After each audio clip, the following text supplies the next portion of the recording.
How's it going there, everyone? This is CR3, Christian Radio for the Trinity, and today we are discussing eschatology, the study of the end times. So I am going to react to this video from John Piper. You can look it up on YouTube. It is called An Evening of Eschatology, Premillennialism, Amillennialism, Postmillennialism. All right, so this discussion that they had is about the end times, eschatology. And John Piper, I believe he's on the historical pre-mill side, is going to be the moderator. And as you can see, there's going to be lots of discussion. So we're going to hear a clip. I'm going to react to it. And yeah, warning, I am not a dispensationalist, but I do kind of like all three positions that were presented here. And if you're a dispensationalist, you would call yourself a premillennialist to a certain extent. But yeah, I'll get to what I believe in. But let's listen to Sam Storms briefly here. You say that here in beginning in Revelation 20, verses 1 through 3, at the second coming of Christ, after Christ's return, the devil can no longer deceive the nations, and he's in the abyss, so that won't happen. I just want to know where the heck these nations came from. Because according to your reading of Revelation 19, the flesh of kings, captains, mighty men, horses, riders, flesh of all men, both free and slave, small and great, are consumed, and they are thrown, the beast of false prophet are thrown into the lake of fire, and the rest of who? The rest of the nations who were gathered in this battle were slain by the sword. Whoa. Okay, so Sam Storms is representing the all-millennialist position, and I used to be all-millennialist too. Shai Lin, I listened to one of his songs. Maybe we'll play it later on in the show. And, you know, I really was strong on this view for a while. I know also Matt Slick is also an all-millennialist. So what does that mean? Well, they go into it in this video. You can check it out. It's about 2 hours long. And it's not to say they don't believe in a millennial, like atheists, lack of belief in God or whatever. They just believe that it's from the time that Christ ascended into heaven to the time he returned. So all that time in between, that's the millennium, right? The church age right now. So he's presenting Revelation 20 as a parallel passage with Revelation 19. And let's see how the historical pre-mill advocate is going to reply. The nations that you say Satan is now having to be incarcerated so that he can't deceive have all been killed at the time of the second coming of Christ. There are no nations left that he can deceive. And I would say evidently it's not comprehensive. And I would also observe... Why not just take the plain literal meaning and say... I would also observe that at the end of Revelation 19, the beast and the false prophet, thanks for reminding me of this, are thrown into the lake of fire. That's in verse 20 of Revelation 19. And then down in Revelation chapter 20, verse 10, the devil who had deceived them was thrown into the lake of fire and sulfur where the beast and the false prophet were already. And so... All right, so I am a historical pre-mill advocate myself. After kind of looking into dispensationalism, I can see their arguments with taking, a literal interpretation of the text. And I do agree, we should. So there's a lot I like about dispensational view, but I did have my concerns. So, I'll make another video about that another day. But the historical pre-mill position, they're also very focused on the context of the text, right? So we see Revelation 19, that comes before Revelation 20. And if we follow it logically, all right, whatever happened in Revelation 19, okay, cool. Next to happen is what's Revelation 20 say. So there's a structure to the book that a historical pre-mill would take to it. However, Sam Storms, and as you're going to see in the second, Doug Wilson also take a different position here. I do like Doug Wilson. I'm actually looking into postmillennialists more. I believe James White just went from being an amillennialist to now a post-millennialist. And I know Jeff Durbin is one too. And they do have, if you watch the whole debate, they do have some partial preterism that they hold to, which I also like. But let's continue here how he responds. And it's good to know your scriptures, to know things about the end times, because you are going to discuss this with other Christians, and it should encourage us as we think about the return of Christ. So it seems like there's one defeat, and then there's this intervening period, and then there's a defeat of the dragon, and he's thrown in where the beast and false prophet Let me explain why that are. can't be the case. Because what we have in the relationship between Revelation 19 and 20 are parallel accounts of the same span of time, namely the church age or the millennial kingdom. And the fact of the matter is, you'll notice there in Revelation 20:10, the devil who had deceived them was thrown into the lake of fire and sulfur, where literally, this is what it says, and literally, where also the beast and the false prophet, nothing. And it makes far better sense to supply not where the beast and the false prophet are, but where the beast and the false prophet were thrown, directly taken from Revelation chapter 19, verse 20. You're making my case. No, the point is, Revelation 19 describes the end of human history, what's called the Battle of Armageddon. The beast and the false prophet are thrown into the lake of fire. Revelation 20 recapitulates to describe the whole present age again, the consummation of which is Satan is now thrown into the lake of fire, where the beast and the false prophet also were thrown. And I think that takes different symbols and flattens them out so that they It all doesn't have the flatten same them out, meaning. it's parallelism, and the ellipsis. So once again, getting back to the structure of the book that is written, and Doug Wilson's going to get into this a little bit too. Do we take it as like just the book of symbols and prophecy, and are we going to read it literally? And then what do we, like, for example, there's different years at the beginning of the video. They talk about there's 40 years, there's 1,000 years, there's 12 months, and there's so many different time frames. And like, what is it that we take? Like, this is an actual 42 months. This is an actual 1,000 years. So there's a lot that different positions disagree on when it comes to symbols and the genre of this book, the book of Revelation. But like I said, they'll get all into it. I think you guys will enjoy watching this whole 2 hours.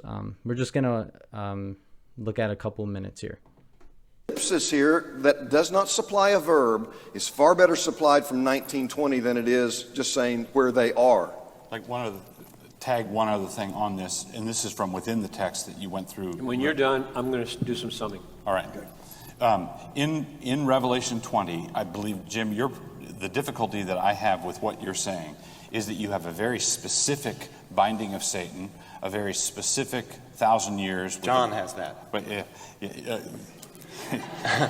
Say yes. John's got some other stuff coming up too. A very specific Satan. Yeah, they get into it. It gets heated a little bit, but they all mainly held their composure. And, there are times where they're just joking around. So, but it's all in brotherly love here. In a very specific 1,000 years, it's a historical period. The historicity of it is being affirmed at a very specific point in time.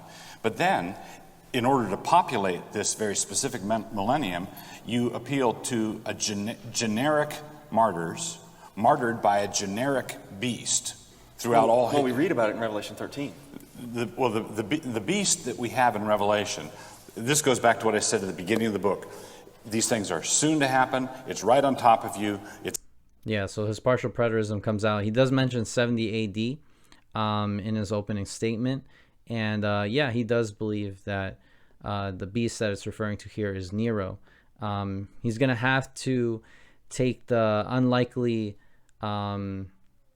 approach to say that Revelation was written before 70 AD. So that's the main argument for historical premill, to say, whoa, time out, 95 AD was when Revelation was written. So that squashes all these arguments with partial preterism. But there's still a possibility that was written before 70 AD. So, and like I said, if you look into this debate some more with Doug Wilson, and he talks about how Nero fits the criteria very good of the Antichrist, of the beast here. But yeah, let's continue. It's at the door. Daniel is told, for example, to seal up the words of the prophecy because the time is not yet. And the events were 400 years. Okay, so if these out. are the people martyred under Nero, The point is that in come to Revelation, he's told, don't seal the words because it's right on top of us. Don't seal the words because it's right on top of us. And yet here we are 2,000 years out. Daniel is told to seal the words of the prophecy because it's a while yet. And and the fulfillment of that was 400 years later.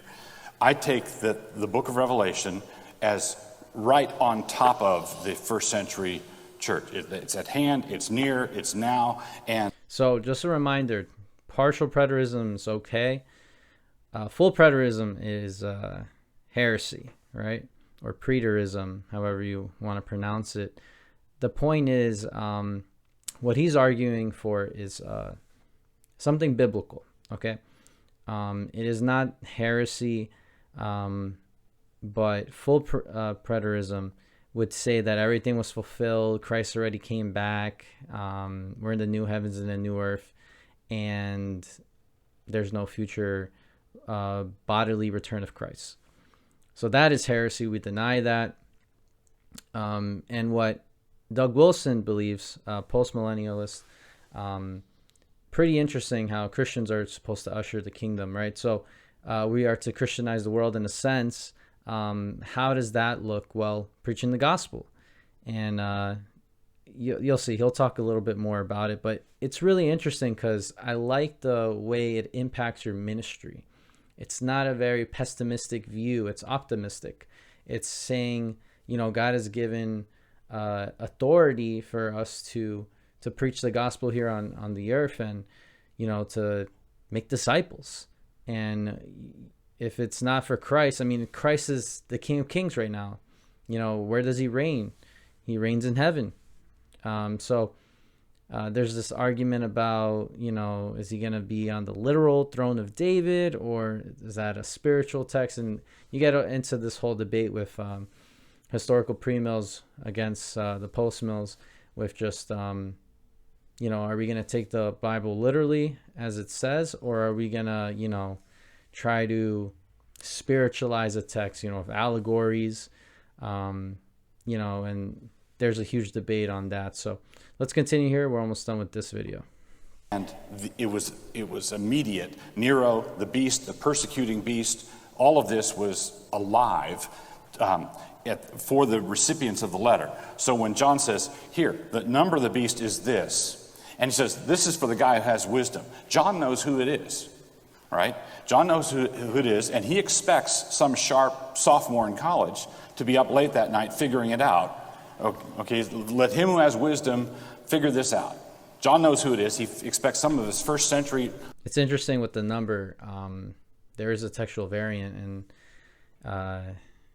it's 666, and then others say 616. And then Nero, if you do the, Nero Caesar, I believe, if you do the numbers, it does come out to either 666 in the Greek or 616 in the Hebrew. So it's pretty interesting. Readers to figure it out. And I can't imagine Demetrius in Ephesus figuring it out, saying, who the heck is Henry Kissinger? Right? Nobody's arguing that. Right. I can see someone in the first century saying, Nero, the number of the beast is 666, Nero, beast, persecuting. I believe that the beast and the martyrs are very specific in history. And you've got a very specific millennium at the end of history, but you have to make the martyrs and the beheading and the process that populates the saints for that generic. And I think that you should do one thing or the other through the text. All right, and that's all for today with this video. I encourage you to check it out more. The beginning, it really felt like they were pretty much teaming up against Doug Wilson. And I was like, why are they teaming up on the post-millennialist, huh? I thought he didn't really have much to bring. Because, there's suffering. Seems like the world is just getting worse and worse. Why is he so optimistic? But I also thought about it. They're probably teaming up on him, obviously because they think his view isn't as biblical as their view, but there might be some truth in what he believes. And like I said, I just encourage you to check him out. There is a movie that came out, Heaven on Earth, I believe, on Amazon Prime. But yeah, this, is a great video to watch just to kind of get your feet wet with learning about the different views on eschatology. There's books about it, the 4 views of Revelation. There's Wayne Grudem does a good, in his systematic theology, he does a good job with just showing the differences in the views. But at the heart of it, this is not a essential doctrine in the sense of if we disagree here, we can still be friends. However, they all agree, and I think this is the best thing Piper did at the beginning, affirming the gospel and affirming the essentials of what we need to believe about the return of Christ. It is going to be bodily. It is in the future. They all agree he is coming back, So check this out, and God bless you guys. All right.